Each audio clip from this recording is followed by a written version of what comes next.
Hasta el siglo XVIII, Mesopotamia fue conocida únicamente a través de la Biblia y de los escritores clásicos. La actitud de Occidente con respecto a Oriente cambia sustancialmente en el siglo XIX. En él se desarrolló una intensa actividad arqueológica que ha permitido sacar a la luz parte del misterio y del caudal cultural de aquella poderosa civilización. Los expertos destacan que, si bien el conocimiento que Occidente tiene en la actualidad acerca de la cultura desarrollada en Mesopotamia es importante, aún queda mucho por descubrir.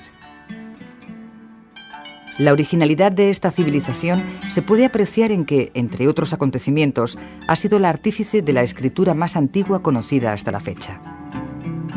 Los tratados religiosos de sumerios, babilonios y asirios atraen hoy el interés de los estudiosos de todo el mundo. Con el nombre de Mesopotamia se conoce el vasto valle aluvial drenado por los ríos Éufrates y Tigris. La historia es en ocasiones poco justa. Por desconocimiento, en la mayoría de los casos, deja fuera de su radio de acción grupos humanos que han contribuido con enormes aportaciones, con soberbias aportaciones al desarrollo, a la evolución de la cultura humana.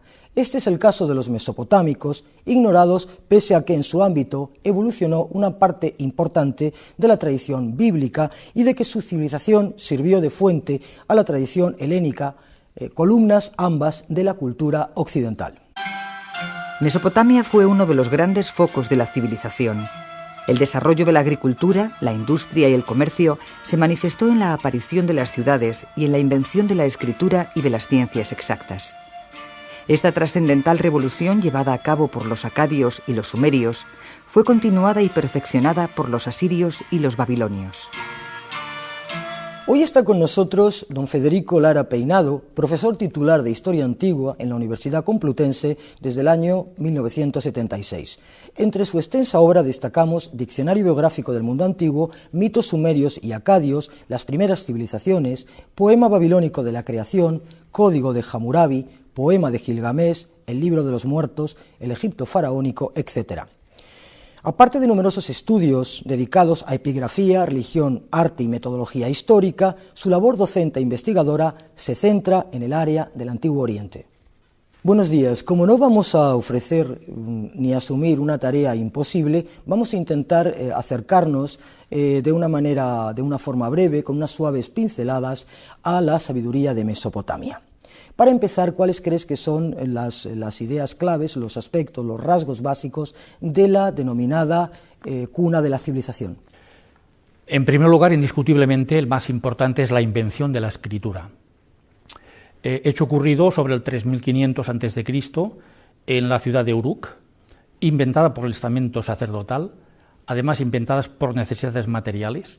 La escritura no se inventó para satisfacer necesidades literarias, ni mucho menos, simplemente por una cosa más prosaica, la contabilidad de los productos que entraban en el templo. En segundo lugar, otro elemento fundamental es la creación del derecho. Debemos a los mesopotámicos la invención del derecho, la codificación, pero no centrándose en el código de Hammurabi, que se considera el primero de la humanidad, al contrario, con fechas anteriores, en las reformas de Entemena, de Lagash, ya tenemos los primeros inicios de la codificación. A este le siguen los códigos de Uru y Nimgina, las reformas de Gudea y sobre todo el código de Urnama. Después del código de Urnama, que se puede situar sobre el 2100 a.C., viene la gran codificación, que es el texto babilonio, el código de Hammurabi. Pieza señera, precedente de las leyes de Gortina griegas, precedente de nada menos que la ley de las 12 tablas y, por tanto, el gran aporte fundamental es la creación del derecho, naturalmente desde el punto de vista coercitivo. En tercer lugar, otra gran aportación es la sistematización de los dioses, con un panteón extraordinario, creencias religiosas, etc. Y finalmente las técnicas, es decir, invención de la rueda, invención del fuego, invención y manipulación de los metales.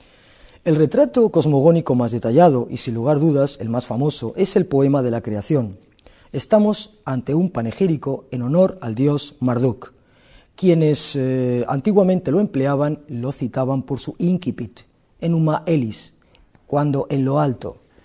En efecto, los textos mesopotámicos no tienen título genérico, siempre se señalan con las 2 o 3 primeras palabras. En ese sentido, este poema babilonio de la creación se titula Enuma Elis, cuando en lo alto. Es una obra magnífica, es una obra que encierra principios religiosos, principios astrológicos, principios astronómicos.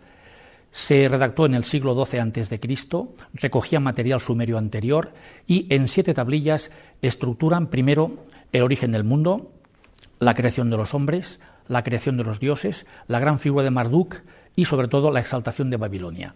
Es un poema, la tablilla quinta se centra en cómo se ordena el firmamento, cómo se ordenan las galaxias, cómo el dios Marduk se hace responsable de toda la obra de la creación, para lo cual tiene necesidad de matar a un dios porque el hombre es creado a partir de un dios. Por eso el hombre, en la concepción mesopotámica, tiene un cuerpo, pero también tiene un alma, una chispa, que es la chispa procedente de ese dios asesinado, que es nada menos que Kingu, el esposo de Tiamat, la gran diosa originaria. Es un poema que tuvo un recitado anual, cada año, con ocasión de unas fiestas, debían de recitarlo los sacerdotes. Se escenificaba, con lo cual quiere decirse que el teatro no es una invención puramente griega. Ya los mesopotámicos tenían mimos y el poema de la creación es la primera representación que sabemos de la humanidad. Hay muchos aspectos colaterales interesantes. Por ejemplo, a Marduk se le da 50 nombres, es decir, asume el contenido del resto de los dioses de la civilización mesopotámica y se erige en el jefe del panteón. Por tanto, es una de las primeras obras cosmogónicas fundamentales. No es una empresa sencilla hacer una clasificación lógica y adecuada de los dioses del panteón mesopotámico. No obstante, podemos vislumbrar una especie de estructura piramidal según el rango o importancia del culto de que fuesen objeto.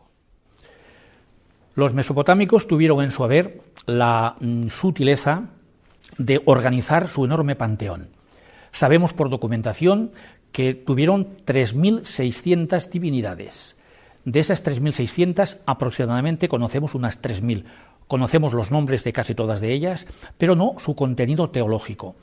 Pero, no obstante, tenemos grandes panteones, porque cada ciudad tuvo un panteón específico, y quedaron estructurados por orden de importancia, incluso numérica, porque al dios más importante, al dios An, se le dio la cifra 60, y ahí fueron disminuyendo hacia abajo.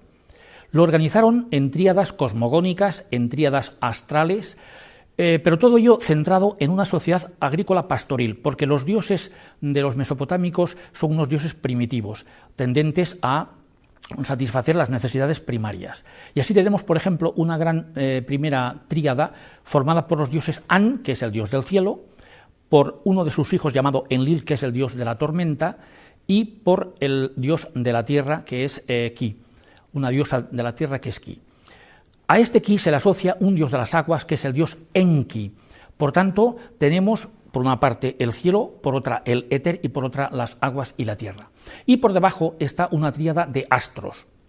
Y empezaron por la luna. La luna para los mesopotámicos era más importante que el sol.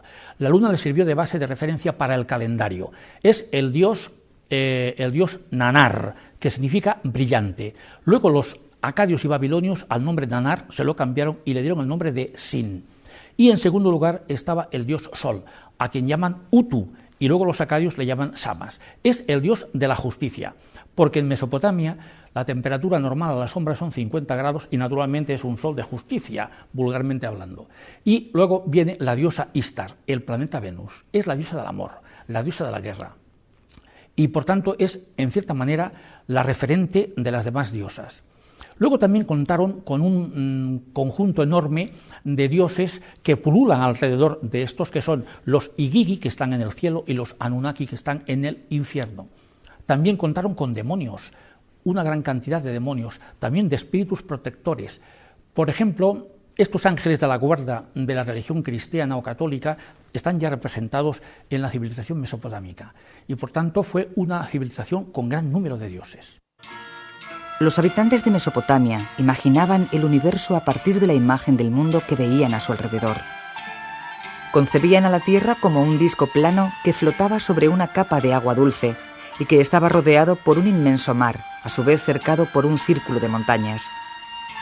Todo el conjunto reposaba en el interior de una esfera, cuya mitad superior constituía el cielo en el que se desplazaban los astros y la mitad inferior era el inframundo invisible. El lugar del culto era el templo, donde los dioses viven y donde los hombres les sirven, alimentándolos y procurando satisfacer sus necesidades. En el templo estaban los sacerdotes. El abultado panteón religioso hubo de tener, lógicamente, un gran número de sacerdotes y sacerdotisas. Estaban estructurados por orden de categorías, de importancia, y tenían a su misión el atender las necesidades de las estatuas de culto, de los templos. Los templos eran muy numerosos. En sumerio el templo mesopotámico se llama Egalmaj, significa casa del dios grande. Había también capillas, se llamaban Esh, y sobre todo había un elemento importante que luego pasó a otras civilizaciones, que es la torre escalonada, la ziguratu, no la zigurat o el zigurat, sino la ziguratu, que era un templo en altura para observar, dicen, las estrellas, etcétera, desde la cúspide. Estos sacerdotes los conocemos en sus nombres. El sacerdote más importante es el Sanga o Sangu, le sigue el Shabra, le sigue el Nar, le sigue el Gal. Hay una teoría enorme de cargos sacerdotales. Y lo mismo ocurre con las sacerdotisas. Y dentro de las sacerdotisas están las diosas Nin Ningir, esposa del dios, que son las que actúan en las ceremonias del Año Nuevo en el rito del matrimonio sagrado. De hecho, son prostitutas del templo. Nos cuenta Heródoto en su viaje a Babilonia que sabía que las sacerdotisas se ofrecían a los viandantes y con el pago de sus funciones esto lo ingresaban en el templo. Pero es que el templo también tenía una función económica, porque frente al palacio está el otro polo opuesto en Mesopotamia, el templo, y de alguna manera se contrarrestan.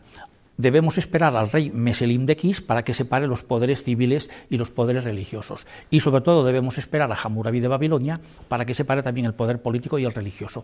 Pero la religión y la fuerza de los sacerdotes fue de tal envergadura que siempre estuvo presente en el pensamiento del hombre mesopotámico. No hay ningún documento en el que falte una divinidad. Es una constante la presencia de los dioses en el mundo mesopotámico. Inaugurada quizá por los sumerios, una intensa actividad mitológica parece que ha impregnado el pensamiento religioso de Mesopotamia. Nos preguntamos si no era acaso la mitología la filosofía de su tiempo. Entre las narraciones míticas y poemas más importantes destacamos el mito de Atrahasis, el monólogo del justo sufriente y el diálogo del amo y del siervo. Acabas de citar las tres obras fundamentales de la, vamos a llamar, filosofía mesopotámica. El primero, la Atrahasis, que significa el sumamente sabio. Esta es la traducción de este vocablo. En 1245 versos, estructurados en 4 tablillas, nos vienen a contar el génesis mesopotámico. Es decir, cómo los dioses crean a los hombres y cómo después los propios dioses eliminan a los hombres mediante el diluvio. Atrahasis comienza con una huelga de los dioses ante el dios más importante, porque esos dioses han de trabajar, se han de hacer la comida, se han de vestir, y llega un momento en que dicen, somos dioses, no somos gente para trabajar, debemos crear otra imagen, otro elemento, y entonces el dios An dice, vamos a crear al hombre para que nos ayude en nuestra labor. Entonces la diosa Nintu la organizan para que funcione y cree al hombre. Y este hombre se crea mediante el asesinato de un dios, como antes habíamos visto en el Enuma Elis, pero en este caso no es el dios Kingu, es otro dios llamado dios Uber, al que le cortan los tendones, la sangre de la carne, y con ello la diosa Nintu, ayudada por Enki, comienza a fabricar al hombre. Por tanto, es un momento cuando los dioses hacían de hombres, ese es el origen de la Atrahasis. Y llega un momento en que esta humanidad crece tanto, es tan densa, que con su rumor, su griterío, molestan a los dioses. Y entonces el propio dios Enlil dice, esta gente me molesta, estos humanos, debemos eliminarlos. Y entonces recurren al diluvio, y eso da origen a otro importante poema. Respecto al poema del justo sufriente, el segundo, el Ludul Bel Nemeki, quiero alabar al Señor de la sabiduría, ese es un tema interesantísimo. Es el prototipo del Job de la Biblia. Es una persona que es sumamente rica, amiga del rey, pero que poco a poco va recibiendo enfermedades, va siendo dejado de su familia, de sus amigos, y se plantea entonces, pues, ¿para qué existe? Él dice que ha cumplido con los dioses y no entiende por qué esas desgracias. Y llega un momento que se invoca a Marduk y Marduk le otorga el perdón y todo el mal que ha tenido se le va desapareciendo y vuelve otra vez la prosperidad y termina de esta manera positiva. Y luego, el tercero citado, el diálogo del esclavo y del amo, este es sensacional. Es un poema muy corto, 85 versos, en donde se ve la ironía de un criado con respecto al señor. El señor le plantea una pregunta y luego la contraria, y el esclavo siempre le da la razón a la positiva y a la negativa. Vamos a ir a la ciudad. Sí, mi amo, vamos a la ciudad porque allí te podrás relacionar. Y luego dice, no vamos a ir a la ciudad. Y el esclavo dice, vale, mi amo, no vamos a la ciudad porque allí puedes encontrar un ladrón. Y así va haciendo una serie de ejemplos y hasta el final dice el amo, bueno, entonces, ¿qué tenemos que hacer? ¿Qué nos queda? Y dice el criado, dice, suicidarnos, no hay otra solución. Y entonces el amo le responde, bueno, primero te voy a matar yo. Dice, porque tú eres el esclavo. Y dice el esclavo, tranquilo, que dentro de 10 o 12 días morirás tú. Es decir, es un texto pesimista, lleno de ironía, pero de unos principios filosóficos extraordinarios. La religión se detiene en la tierra. En ella gobiernan las deidades, en ella castigan o perdonan las faltas de los seres humanos, en ella se dejan conquistar por los sacrificios y las plegarias. Las deidades pueden otorgar salud, los bienes materiales, la victoria, las leyes, pero no pueden conceder la inmortalidad. La inmortalidad es patrimonio exclusivo de las divinidades. Mención especial merece el poema de Gilgamés, una de las primeras expresiones literarias de lamento, de miedo, de angustia y de frustración ante el fenómeno de la muerte. En un fragmento de este célebre poema de la época prehomérica leemos: cuando los dioses crearon la humanidad, asignaron la muerte para la humanidad, pero ellos guardaron entre sus manos la vida. Es una cosa lógica. La inmortalidad está hecha para los hombres, perdón, para los dioses. Pero tenemos un caso, Gilgamés, que es 1/3 humano y 2/3 divino. Y en su persona está esa lucha, esa interacción entre si prima lo divino o prima lo humano. Entonces los babilonios idearon este magno poema en 12 tablillas, con precedentes sumerios, porque Gilgamés era el rey de Uruk, que había vivido en el año 2650 a.C., y narran sus aventuras. Es un personaje que es un opresor de su ciudad, él era rey de Uruk, los dioses le crean un paralelo, Enkidu, para dominarlo.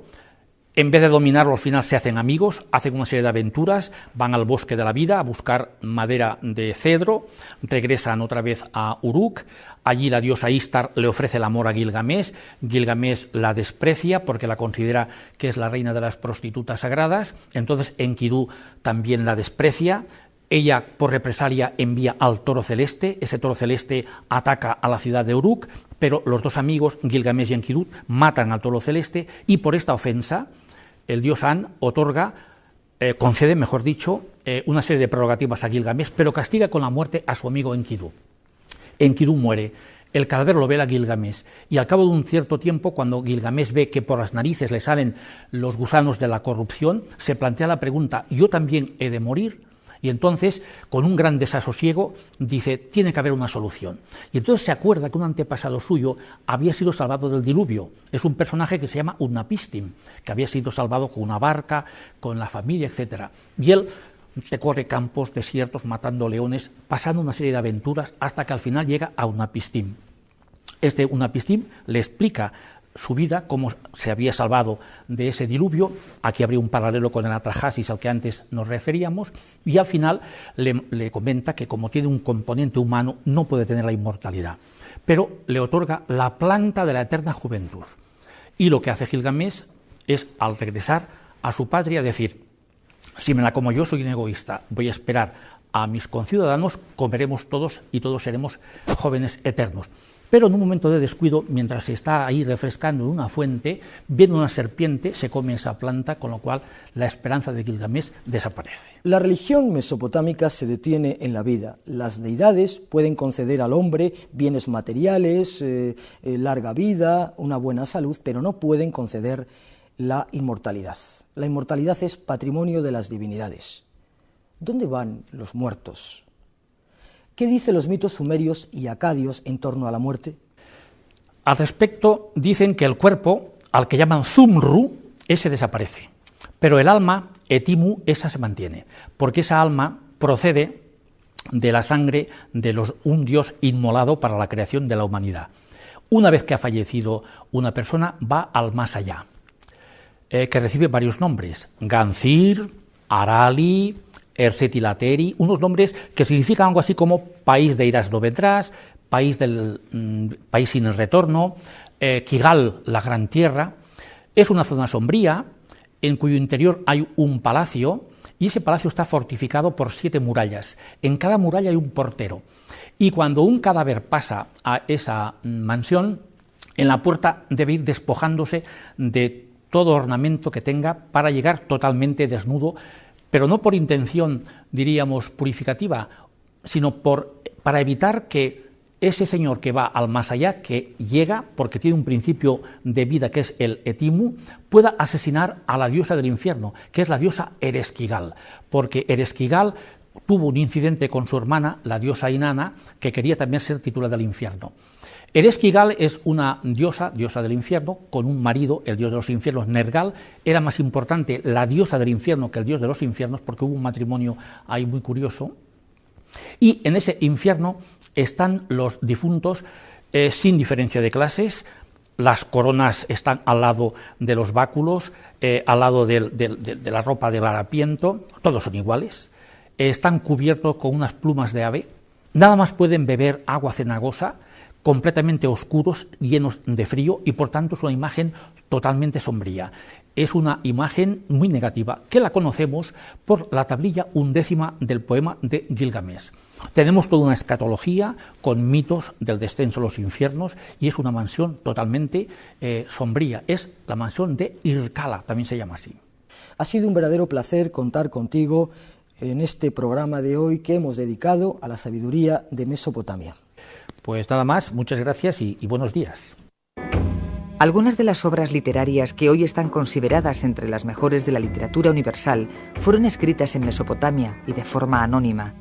Se ha hallado literatura de exaltación religiosa y del poder político, así como poesía lírica y literatura mágica y científica. Además de la trascendental invención de la escritura, los mesopotámicos sobresalieron en matemáticas y astronomía. Transmitidos por los griegos y los árabes, estos conocimientos constituyen una de las más grandes aportaciones culturales para la humanidad.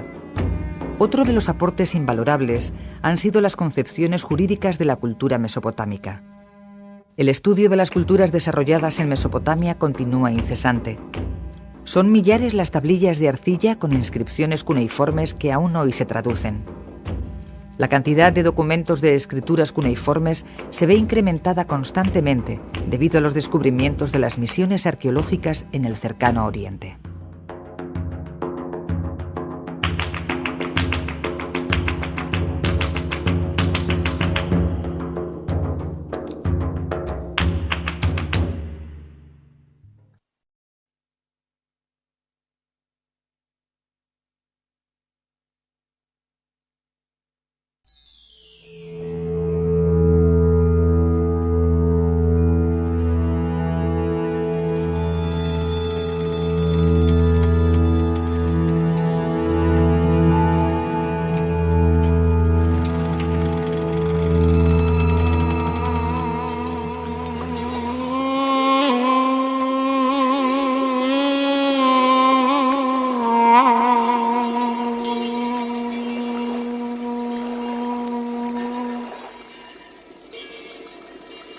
Entre los más importantes escritos literarios realizados por los sumerios, los inventores de la escritura, destacan los textos que narran las peripecias de un rey llamado Gilgamesh. Los episodios vividos por este rey, que residía en la ciudad de Uruk hacia el 2650 a.C., hoy en el actual Irak, tuvieron gran difusión en su época. Posteriormente, en época paleobabilónica, un autor anónimo fijó por escrito los distintos episodios en un todo unitario y finalmente, en tiempos asirios, se le dio una forma definitiva. Este texto, conocido como el poema de Gilgamesh, es un mosaico de leyendas en las que, como era natural en su tiempo, prima el sentimiento religioso. Poemas y composiciones literarias fueron puestas por escrito en las zonas de la antigua Mesopotamia por autores anónimos. Entre estas obras figura una de las grandes creaciones de la literatura universal, me refiero al poema de Gilgamesh. Para hablar precisamente del poema de Gilgamesh, contamos hoy con la presencia de un gran especialista, Federico Lara Peinado, profesor de Historia Antigua de la Universidad Complutense de Madrid. Entre su extensa obra destacamos Diccionario biográfico del mundo antiguo, Mitos sumerios y acadios, las primeras civilizaciones, Himnos sumerios, himnos babilónicos, Poema babilónico de la creación, el Código de Hammurabi, el Libro de los muertos, el Egipto faraónico y una magnífica edición del poema de Gilgamesh. Buenos días, Federico. Buenos días, María Teresa. El poema de Gilgamesh relata la tentativa fallida del rey de Uruk de obtener la inmortalidad.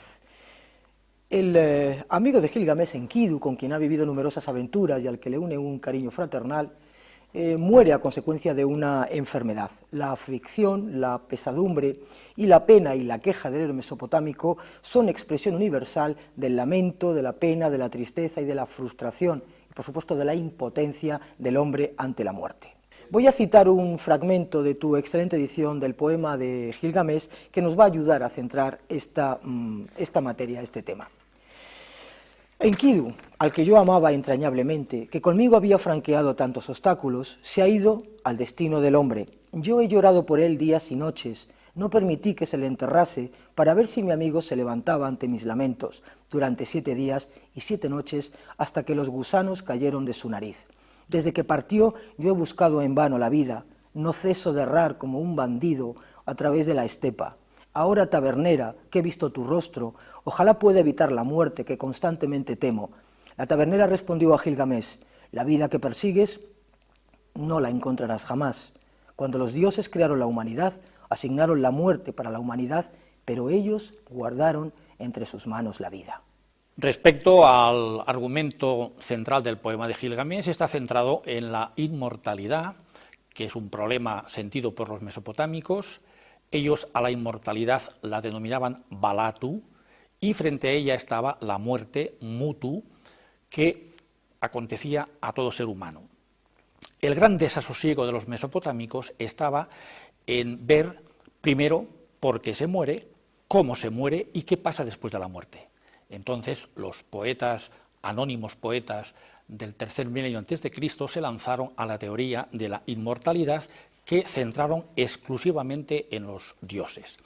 No obstante, en Mesopotamia los dioses no son inmortales per se, ni para siempre, sino que incluso entre ellos cometen asesinatos, eliminan a dioses, con lo cual la teoría de la inmortalidad desaparece.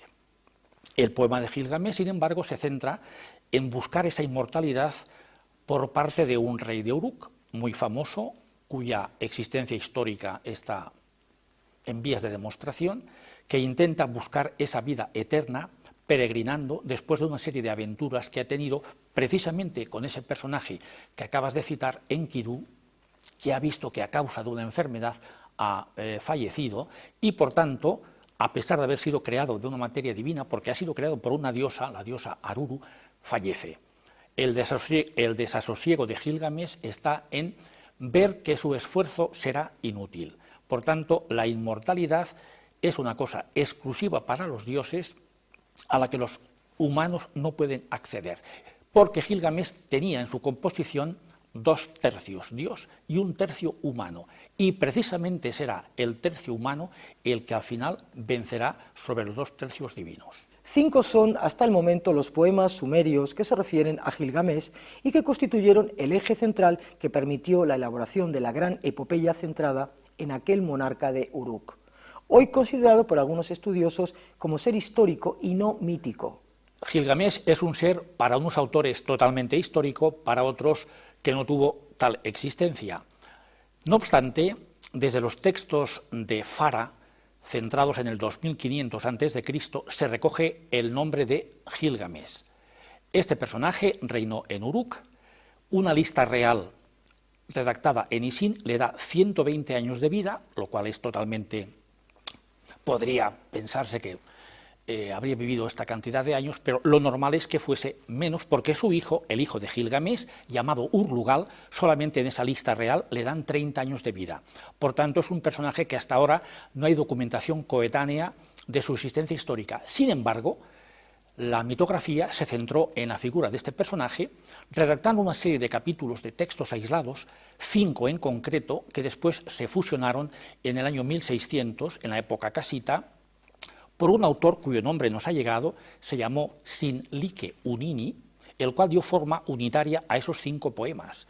Estos poemas se centran primero Gilgamés y el señor de Arata, una lucha entre la ciudad de Uruk y la de Arata, con la victoria de Arata en contra de Uruk. Un segundo texto que es Gilgamés y el país de los vivientes, es decir, el país de la montaña donde está un monstruo llamado Umbaba. A él acuden tanto Gilgamés como su amigo Enkidu a buscar madera.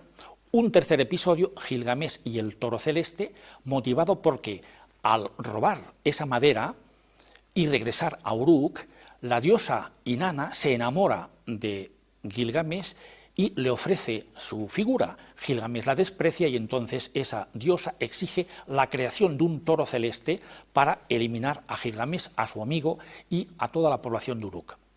Hay un cuarto texto que se llama Gilgamés, Enkidu y el más allá, centrado en el infierno mesopotámico. Y el último capítulo es el quinto, Gilgamés y el país de la vida.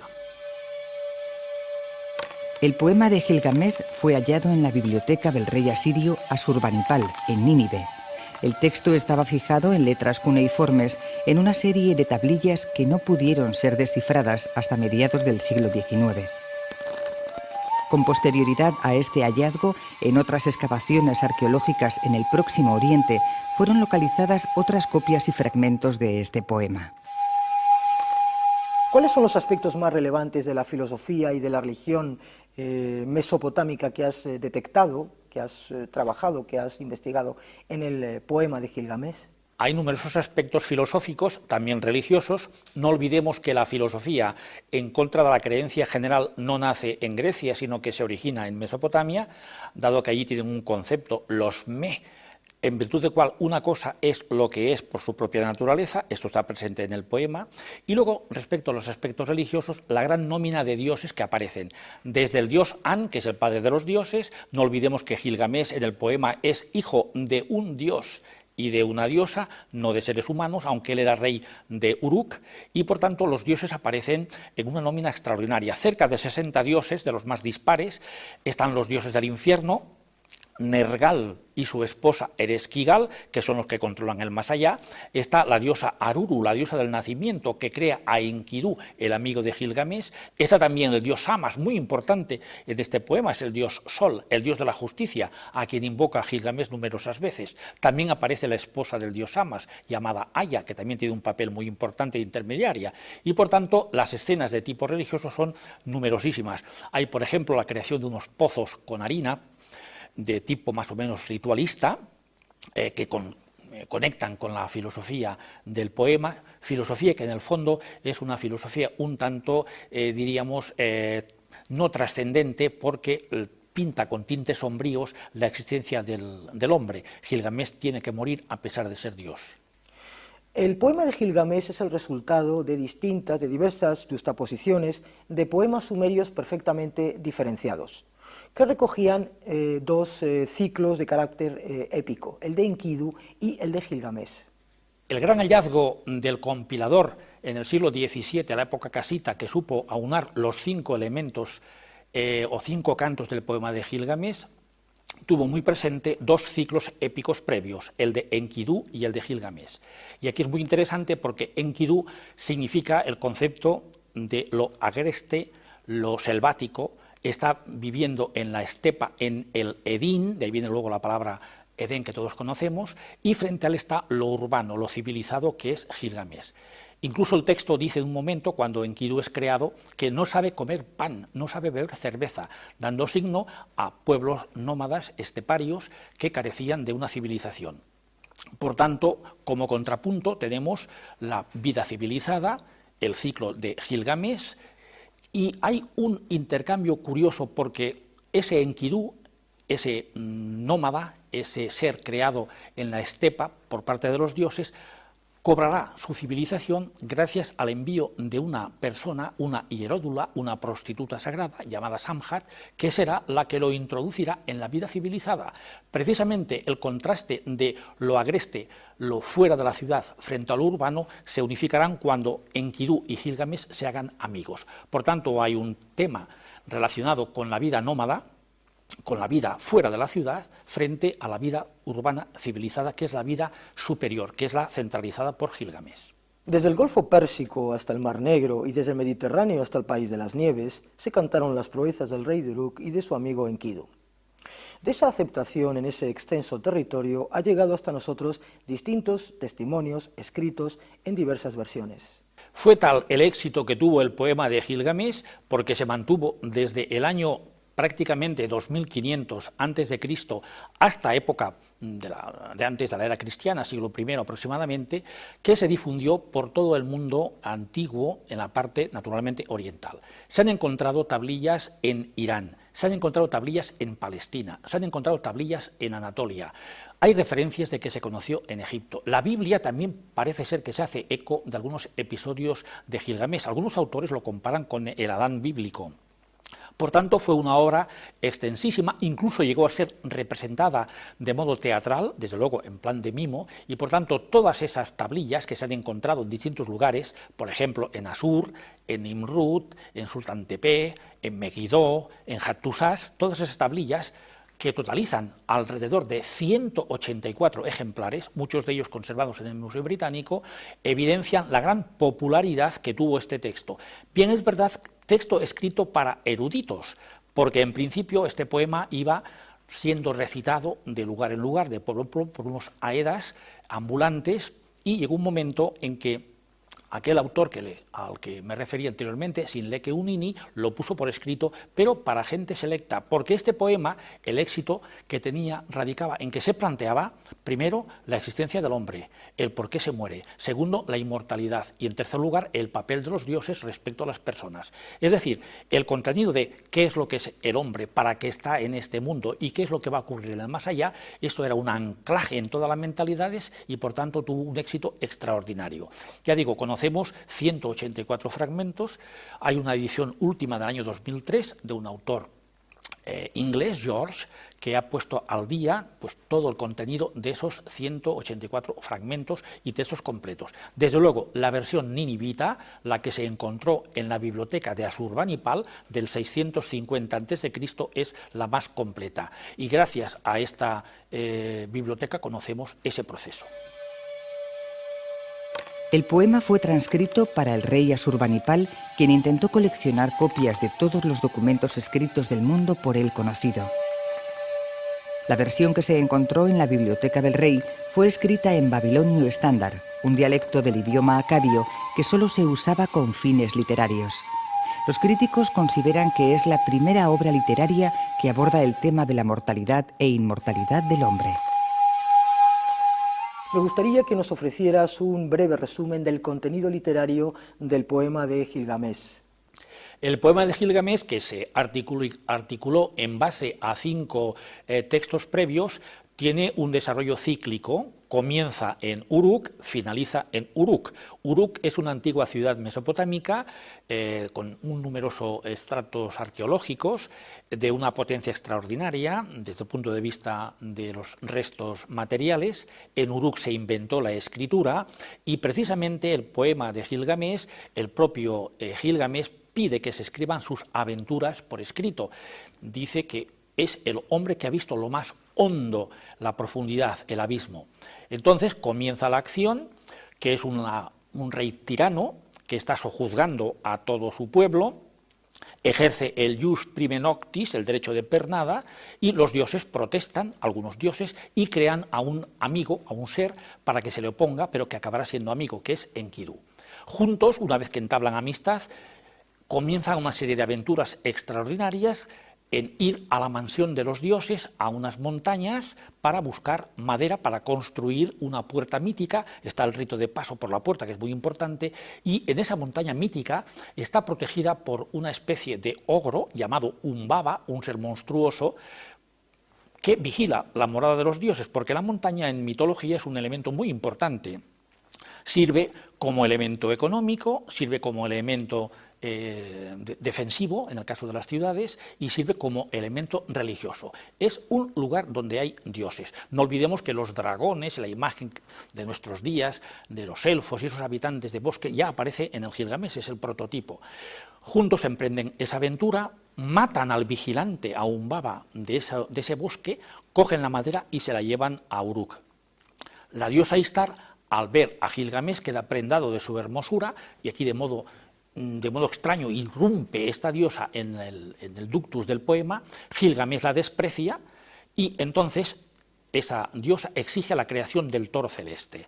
El toro celeste es matado por Enkidu y por eso Enkidu será castigado con una enfermedad y será castigado con la muerte. Y es entonces cuando Gilgamesh se plantea por qué ha muerto su amigo y qué es lo que ocurre, y por eso él va en busca de la inmortalidad.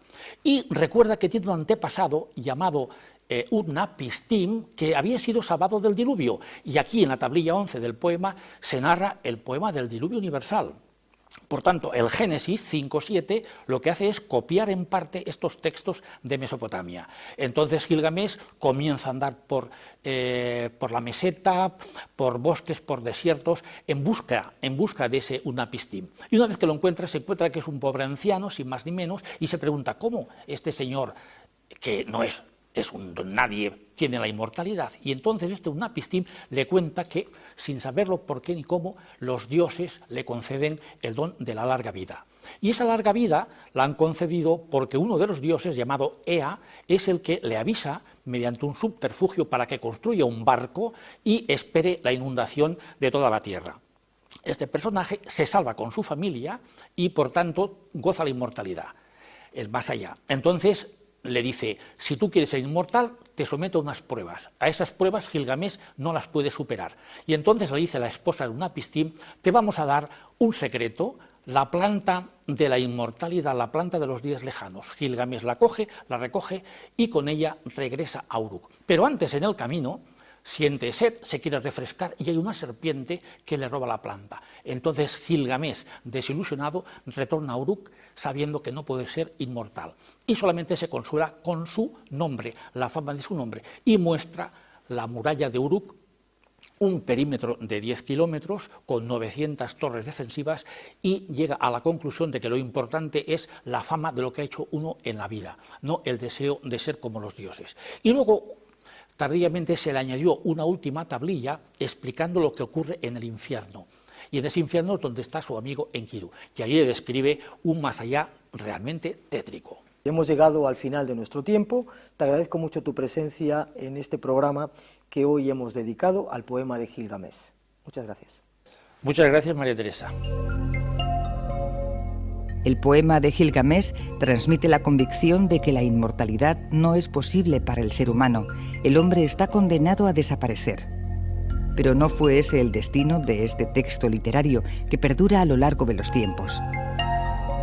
Más allá de la indudable calidad literaria, el poema de Gilgamesh revela un gran conocimiento de la psicología del ser humano, haciendo de este texto una de las obras cumbres de la literatura universal.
Estamos aquí reunidos para hacer la presentación del volumen 24 de la revista Espacio, Tiempo y Forma, en su serie segunda, dedicada al mundo antiguo, y que en esta ocasión tiene como nota especial que está íntegramente dedicada como homenaje al profesor Federico Lara Peinado. Federico Lara Peinado es catedrático jubilado de la Universidad Complutense de Madrid, ha sido director del Instituto de Estudios Orientales también de la Complutense y en la actualidad está trabajando en numerosos proyectos. Es uno de los grandes profesores que ha tenido la Universidad Española durante los últimos 30 años.